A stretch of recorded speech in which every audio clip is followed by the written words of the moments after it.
저는 안 믿는 가정에서 자라서 고등학교 때 교회를 나가기 시작을 했습니다.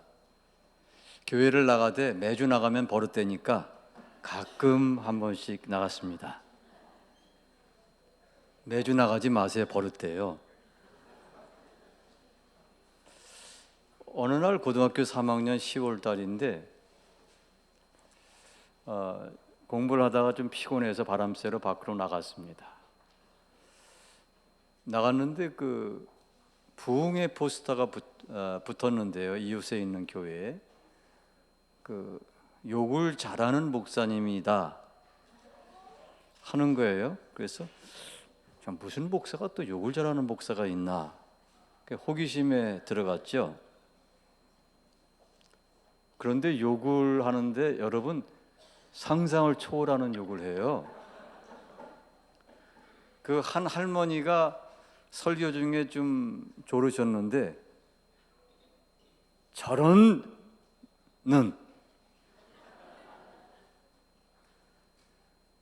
불타는 그 연탄집게 있죠. 연탄집게로 콧구멍에 후벼버려야 된다 이러시는 거예요. 저는 너무 놀랐습니다. 다른 사람도 아니고 목사가 자기 어머니 뻘 되는 할머니한테 그런 심한 욕설을 하고, 그래서 너무 놀라고 충격을 받고 뭐 말씀에 전혀 은혜가 되지 않고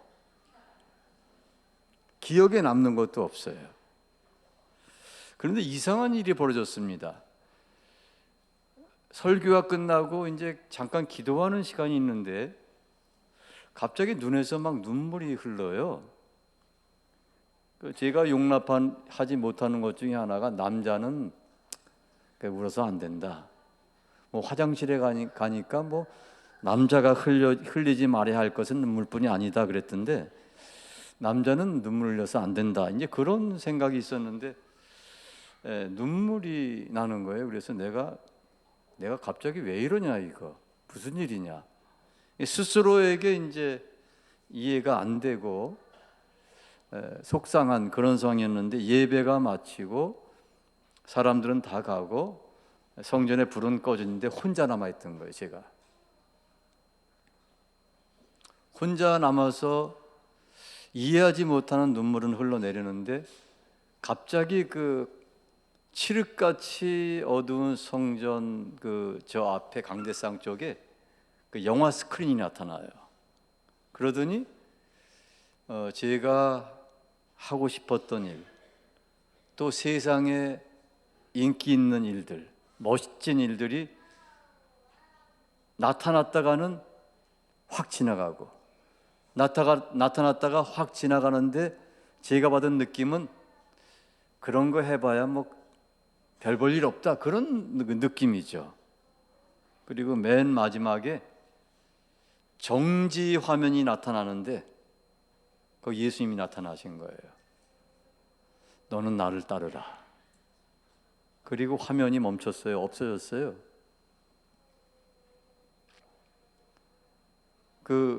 가끔 나가는 교회 목사님께 가서 목사님 제게 이런 일이 있었는데 이게 무슨 뜻인지 모르겠습니다 그랬더니 윤군 신학교 가게 그래요. 그래서 저는 신학교라는 말을 그때 난생 처음 들어봤어요. 신학교가 전 새로 생긴 학교인가 무슨 학교인가 그랬죠. 무슨 학교인가 신학교가 목사가 되는 학교네. 그러면서 윤군 신학자가 되길 원하나 목사가 되길 원하나. 그래서 얼떨결에 목사 돼야죠 그랬더니 신학자가 되려면 광나루로 가고 목사가 되려면 서울신대로 가게. 그래요. 그렇게 해서 저는 갑자기 이제 신학교 생각을 하게 됐는데 집에서는 놀랬죠. 왜냐하면 10월 달이면 바로 이제 대학 입시가 몇 달 남지 않았는데 아들이 갑자기 신학교 가겠다고 하니까 얼마나 놀랬겠어요. 믿지도 않는 집안이고 저희 어머니가 요 앞에 계시면 나중에 제게 고백을 했어요. 저는 몰랐어요. 근데 신학교 시험 보는 날 미역국을 끓이고, 그리고 계란 후라이라는데 기름을 듬뿍 부어가지고 계란 후라이를 해가지고 쭉 미끄러지도록 그렇게 배려를 해주셨는데 제가 당당히 합격을 했습니다. 미달이었습니다. 미달. 네. 그때 신학교 가는 걸 반대하는 이유가 뭐 또 있겠지만 가장 결정적인 게 신학교 가면은 목사가 되면 뭘 먹고 살래? 뭐 이거였거든요. 교회들이 또 목사들이 참 어려울 때고 그 당시 제가 신학교 들어가서 1학년 때 이대생들이 원하는 배우자상 이게 조선일보에 났었는데요. 그 아무리 봐도 원하는 배우자에 목사가 없는 거예요. 계속 내려갔더니 48번째에 목사가 나오고 47번째가 이발사예요. 그래서 그 당시 목사가 그 정도로 인기가 없었는데 제가 신학교를 원치 않는 신학교를 가게 된 것이고, 그리고 제가 여러 직업 중에서 피하고 싶은 직업이 있다면 목사였습니다. 제가 목사를 왜 안 좋아했냐면 그 당시 목사님들이 이 툭툭한 성경책 이렇게 들고 그 아줌마들에 둘러싸여 가지고 이렇게 해가지고 뭐 이 집 저 집 다니는데 이거는 무슨 거지도 아니고 뭐 정말 그 모습이 보기 싫었어요. 그래서 목사가 될 생각은 뭐 전혀 하지도 못하고 뭐 하라고 해도 안 할 입장인데 뭐 하나님이 이렇게 나타나셔가지고 뭐 신학교를 가야 된다고 하니까 저는 가게 됐죠.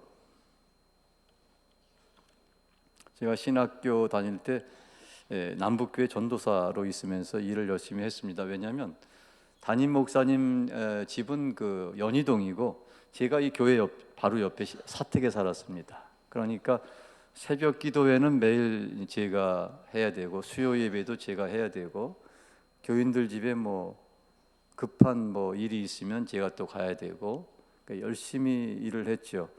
서울신대가 부천에 있을 때니까 왔다 갔다 하는데 3시간.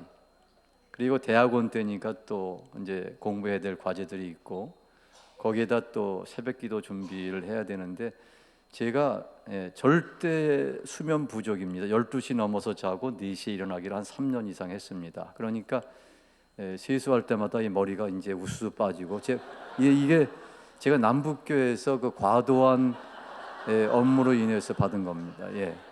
제가 어느 정도였냐면 한겨울 추운데 새벽 기도회를 인도해서 설교를 하는데 발이 그렇게 시려 보니까 넥타이 양복 다 입었는데 양말을 안 신고 맨발로 나와서 설교를 한 거죠. 그러니까 잠결에 나와서 막 그 정도로 수면이 부족하게 정말 죽도록 충성을 했는데 그 담임 목사님이 저를 기특하게 보시고 대학원 졸업하니까 인년도사 공부하는 거 좋아하니까 미국에 유학 가게 3년 전 장학금을 대줄 테니까 유학 가게. 그때 담임 목사님이 서울신대 이사장이셨습니다. 그래서 뭐 3년 유학을 이제 보장을 해 주신 건데 제가 나중에 참 많이 후회를 했죠. 그 당시에 유학 가는 것은 뭐 꿈이었고 신학생들의 로망이었고 저도 교수가 되는 게 꿈이었기 때문에 뭐 그거는 뭐 조금도 지체할 이유가 없는 조건인데 그냥 이해했으면 된 건데 갑자기 그 어릴 때 본 그 타잔 영화가 그 순간 막 스쳐가요.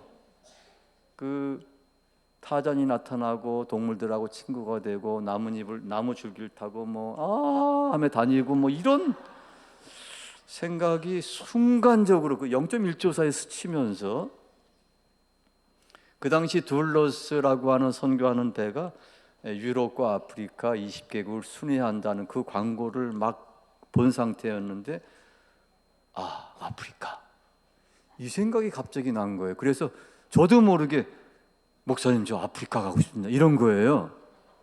제가 한 100번은 후회했을 겁니다 나중에. 그렇게 해서 그럼 그러게 이 목사님도 이해가 잘 안 되죠. 미국 보내주겠다는데 아프리카 가겠다 그러니까. 그렇게 해서 이제 둘러스 배를 타기로 했는데 그 당시에는 그 여권 발급이 상당히 어려웠습니다. 여권이 안 나왔어요. 그리고 한 사람이 외국에 가게 되면 김포공항에 평균 한 30명 정도 가족들이 와서 축하한다 하면서 이거 가문의 영광이니까 한 사람이 외국 가는 게 가문의 영광인 시절이니까 온 가족이 나와서 환영하고 이럴 때인데 여권이 안 나와요. 그래서 저희가 이제 금식하면서 여권 나오기를 기도했는데 한 달 넘어서 여권이 나왔죠. 여권이 나와서 이제 그냥 감사 예배를 한 게 아니라 그 프랜카드를 걸었죠. 축 여권 취득 감사 예배 해가지고 여권 취득을 위해서 감사 예배를 드리고 그리고 뭐 의기양양하게 이제 독일에 그 OM 선교회 본부가 있는데 독일에 가기 전에 방콕에서 하룻밤을 자고 그 다음날 비행기로 독일에 가는 여정인데 촌놈이 난생 처음 비행기 타고 난생 처음 미국 간 거예요. 얼마나 신기하고 재미있겠습니까? 그러니까 그날 남는 시간 동안에 방콕 시내 여기저기를 다니면서 구경을 하고 막 정신없이 다니다 집에 오니까 여권이 없어요. 그렇게 어렵게 받은 여권을 분실한 거예요. 대사관에 갔죠. 여권이 없는데 어떻게 합니까? 했더니 요즘 북한에서 대한민국 여권을 취득해서 사진을 바꾸고 해서 간첩 활동을 많이 하기 때문에 이게 상당히 위험한 상황이고 내일 즉시 귀국해야 됩니다. 그 여행 증명서 끊어서 귀국해야 됩니다. 앞이 얼마나 캄캄한지 모르겠어요. 여권 취득 감사 예배까지 드리고 왔는데 그 여권을 잊어버렸으니까 이게 얼마나 황당해요. 그래도 제가 철이 없는 건지 낙천적인 건지 모르겠는데 내가 언제 평생 또다시 외국에 나올 기회가 있겠냐. 처음이다 마지막이다. 이왕 이렇게 된 거 구경이나 해야지 하고 방콕 시내를 또 이제 다니면서 코끼리도 타고요. 뭐 로즈 가든도 걷고 뭐 이렇게 하는데 저 멀리서 방콕에 얼마나 사람이 많아요. 그 당시도 엄청 많은데 한 아주머니가 막 이러면서 보니까 저를 찾는 거예요. 그래서 가서 보니까 당신 여권을 내가 가지고 있다는 거예요. 이해하지 못할 일이잖아요. 그 많은 인파 중에서 저를 찾아내는 것도 힘든데 그 여권을 하필 그 아주머니가 가지고 있다는 게 그때 그 아주머니 여권을 찾지 못했으면 저는 선교사가 지금 아니었을 겁니다. 그런데 그분이 여권을 찾아주는 바람에 독일로 가서 둘러스 선교선을 타게 됐습니다. 둘러스 선교선은 6,500톤이 넘는 큰 배고요. 전 세계 45개국에서 모인 한 350명의 선교사, 주로 이제 미국과 유럽 사람들이 많이 타고 있는 선교하는 배인데 그 배를 타고 유럽의 한 10개국을 돌고 나서 그 배가 아프리카로 오는데 첫 나라가 까보베르데라고 하는 서아프리카 작은 섬나라입니다. 가서 보니까 황량해요. 나무도 없고 풀도 없고 그야말로 아무것도 없는데 배에서 우리가 먹다 남은 음식물 쓰레기를 버리는데 동네 아이들이, 거지들이 아니고 동네 아이들이 와서 그 음식물 남은 것을 서로 빼앗아 먹으려고 하는데 보니까 엉덩이가 다 나와 있고 완전히 상거지도 거지, 그런 거지가 없어요. 그 순간 제 마음에 측은한 마음, 긍휼히 여기는 마음이 들었습니다. 야, 이 땅에 아무것도 없는데 쓰레기통에 저렇게 먹을 것을 찾아서 살려고 애를 쓰는데 얘네들에게 복음이 없으면 소망이 없겠다. 내가 한국에 돌아가면 목회를 잘해서 큰 교회를 해서 이쪽 아프리카 땅에 선교사를 좀 많이 보내야 되겠다. 그렇게 생각을 했습니다. 그런데 마음에 평안이 없습니다. 마음 한구석에서 자꾸 그런 음성이 들려요. 너는 못 오냐? 왜 너는 안 가고 다른 사람을 보내려고 하느냐? 자꾸 이제 그런 생각이 떠올라서 제가 내가 선교사를 가면 안 되는 이유 1번, 더위를 견디지 못하겠다 도저히. 2번, 여기 음식이 맞질 않는다. 3번, 언어를 못한다. 4번, 몸이 건강하지 않다. 5번, 성격이 내성적이다. 6번, 해가지고 보니까 너무 조건이 안 맞는 거예요. 할렐루야. 하나님, 이게 저는 이건 아니네. 아무리 봐도 아닙니다. 그 선교사로 맞지 않는 사람 한 명이 오는 것보다 선교사 잘할 수 있는 사람 많은 것을 보내는 것이 하나님 편에서 훨씬 그 이익입니다. 그렇게 하겠습니다. 마음에 평안이 없습니다. 계속 마음속에서 왜 너는 안 가려고 하고 남을 보내려고 하느냐. 잠도 깊이 못 들고 식욕도 별로 없고 그것 때문에 계속 고민이 되는 거예요. 그래서 안 되겠다. 이러다가 내가 말라 죽겠다. 그래서 기도하기를 하나님, 나는 이곳에 오길 원치 않지만 하나님이 정말 꼭 내가 와야 된다고 생각을 하신다면 특별한 부름을 주십시오. 하나님, 바울이 아시아로 가려고 할 때 환상 가운데서 마게도니아 사람이 나타나서 와서 우리를 도우라 해서 그가 유럽 땅으로 건너간 거 아닙니까? 특별한 부름을 주시면 가겠습니다. 아니면 안 갑니다. 이렇게 공을 하나님께 던져버리고 나니까 마음이 편해. 그때부터는 이제 나는 하나님께 맡겼으니까 마음이 편해요. 배가 한 나라 가면 보통 한 달씩 정박을 하는데 마지막으로 정박한 나라가 카메룬이었습니다. 거기서 저희가 꼭 배 탄 지 2년이 되고 임기가 2년이 끝나면 하선을 해서 비행기를 타고 한국으로 돌아가는 일정이었습니다. 2년 동안 배를 탈 때 멀미도 많이 하고요. 얼마나 고생을 심하게 합니까? 한국 돌아갈 생각하니까 너무 좋은 거죠. 그래서 신이 나서 이제 한국 돌아갈 마음의 준비를 하고 있는데 한 부부가 저희를 찾아왔어요. 한국인 부부가. 처음 만나는 사람인데 만나자마자 전도사님 잘 오셨습니다. 이곳에 선교사로 오세요. 네? 저는 그런 생각은 없고요. 제가 한국 가면은 이쪽에 선교사를 보내주겠다고 그런 기도를 했습니다. 무슨 말씀이세요? 저희가 이 카메룬에 선교사가 한 명도 없어서 하나님 이곳에 한국 선교사를 보내달라고 부부가 3년 반째 기도해 오고 있는데 처음 나타난 분이 전도사니까 이거 기도 응답이라는 거예요. 그건 그렇게 하면 안 되고요. 하여튼 혼자 오는 것보다 더 많은 사람 보내주는 게 훨씬 좋죠. 그 부부가 그 다음 날도 오고 그 다음 날 3일 내내 와서 꼭 빛 독촉하는 사람처럼 반드시 와야 된다는 거예요. 제가 하나님께 기도했지 않아요. 특별한 부름을 주시면 오겠다고 했는데 이 정도면 특별한 부름 아니에요? 제가 정말 마지못해서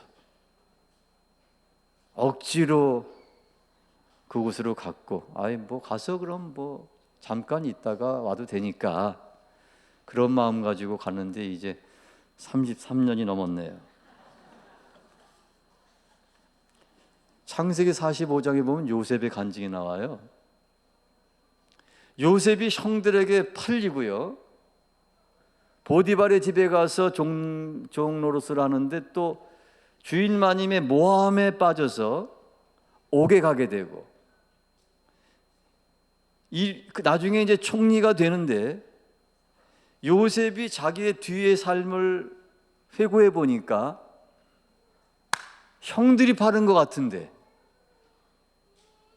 보디발의 부인이 나빠서 모함한 것 같은데, 그래서 억울하게 옥살이한 것 같은데, 이 모든 것이 사람이 한 줄 알고 원망하고 서운하고 그랬는데, 알고 보니까 나를 이곳에 보내신 것은 당신들이 아니요 하나님이 보내신 것이란 고백이 나온 겁니다.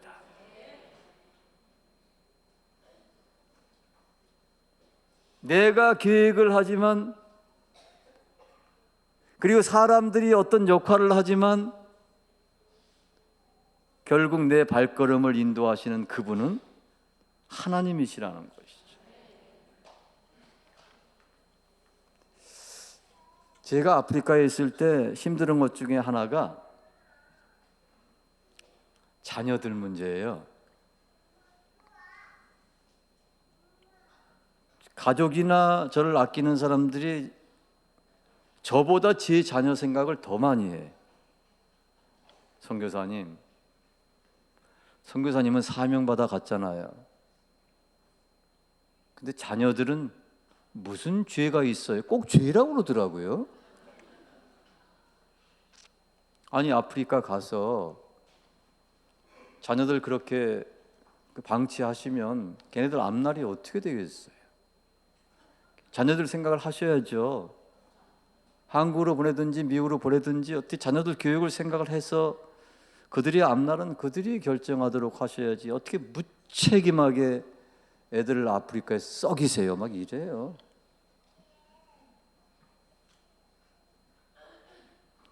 그런 말을 들으면 때로는 서운하고 때로는 화나고 때로는 또 걱정도 되죠. 집사람이 걱정이 돼서 우리 애들은 어떻게 할 거야? 이러면 하나님이 다 알아 하시지. 말은 그렇지만 속으로는 여러 생각이 나죠.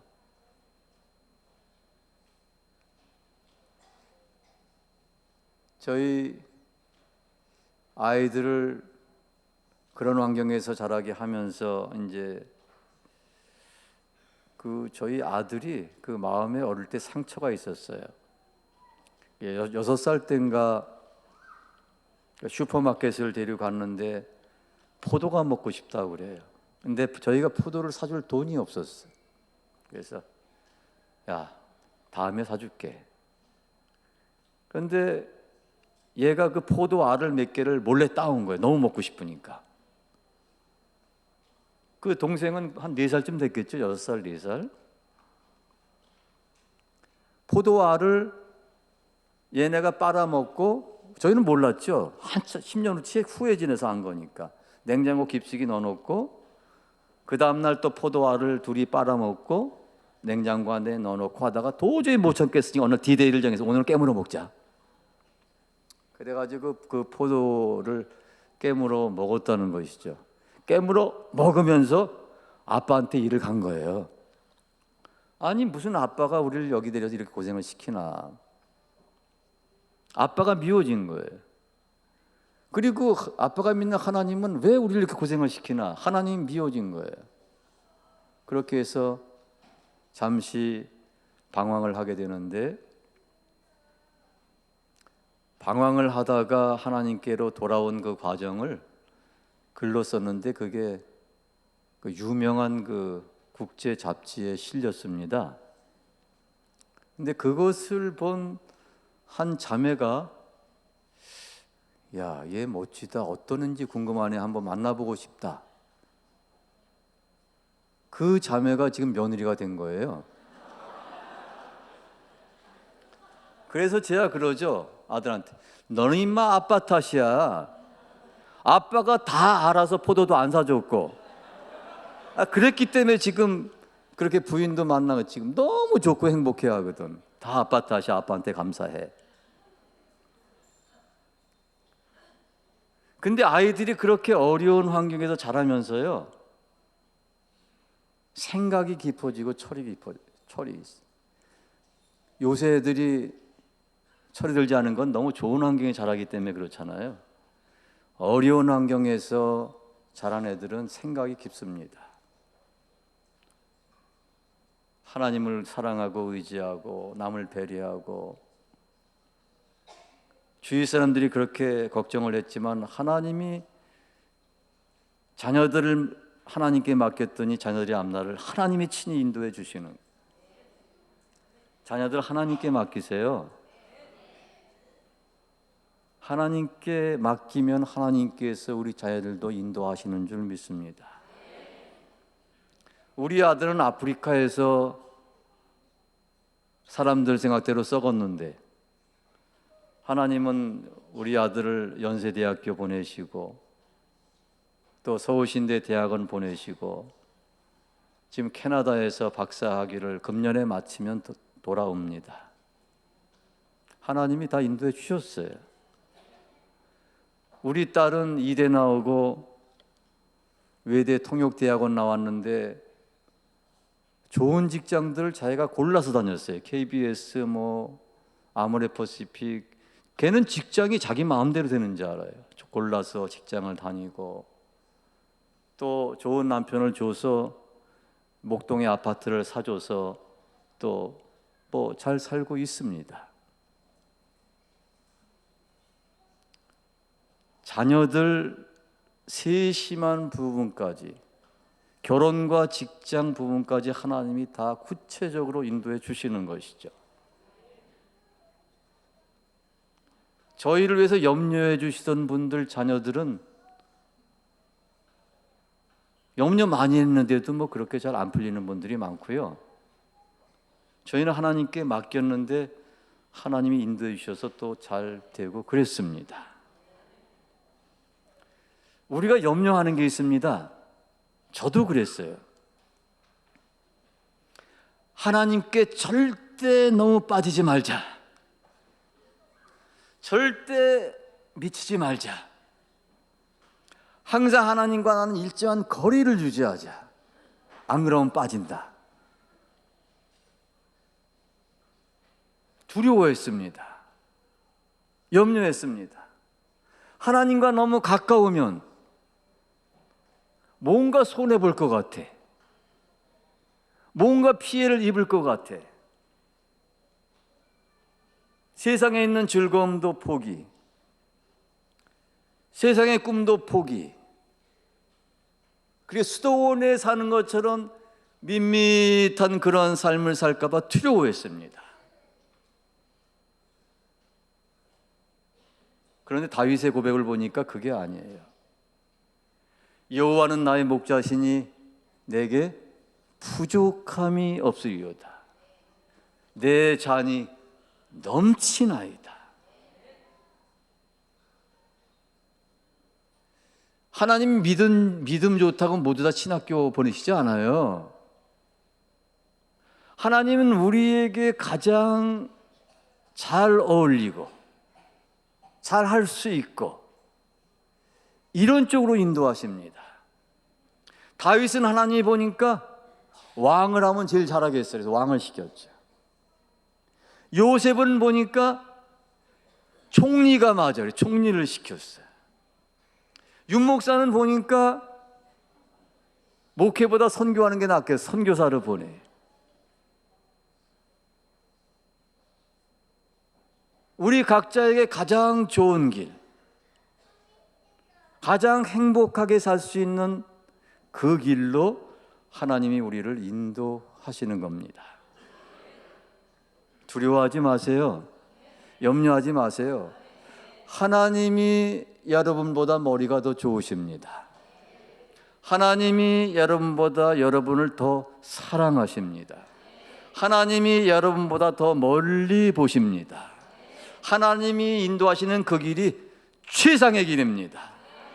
이 사실을 믿고 신뢰하고 하나님의 인도함을 받기 위해서 우리가 첫 번째로 말씀을 묵상해야 합니다.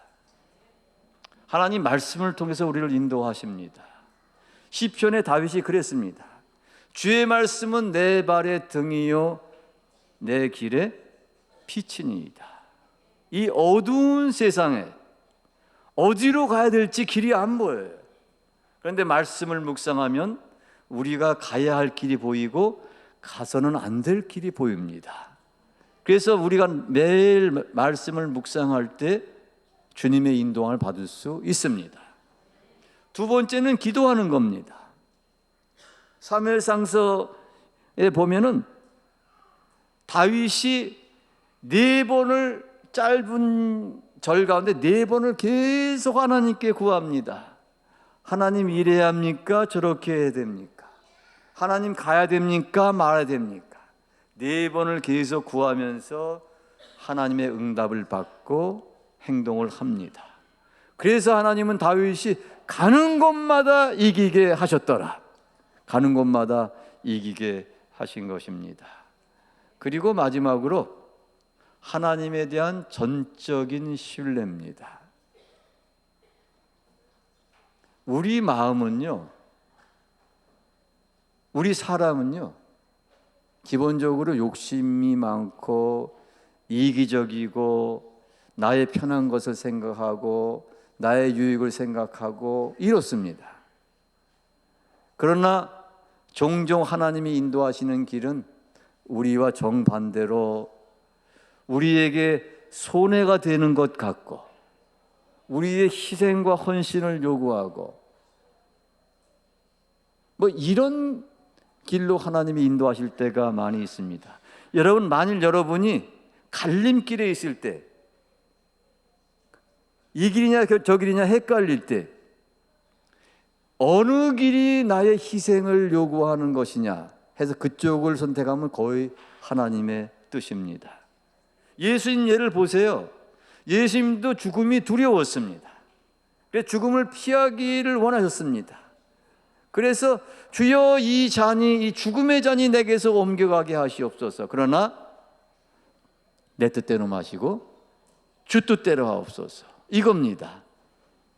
이런 신뢰의 마음을 가지고 비록 내게 이해가 되지 않고 비록 나에게 손해가 될 것처럼 보일지라도 주여 내 뜻대로 마시고 주 뜻대로 하옵소서 하고 주님께 맡길 때 절대 손해보지 않습니다. 절대 망하지 않습니다. 절대 불행하지 않습니다.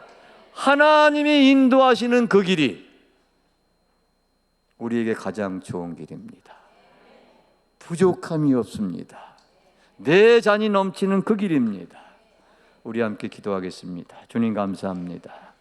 오늘도 우리 주의 백성들 함께 모여서 주의 이름으로 예배를 드립니다. 우리의 앞길을 모릅니다. 때로 불안하고 때로 염려가 되고 때로 두렵기도 합니다. 그러나 주님, 우리 목자 되으셔서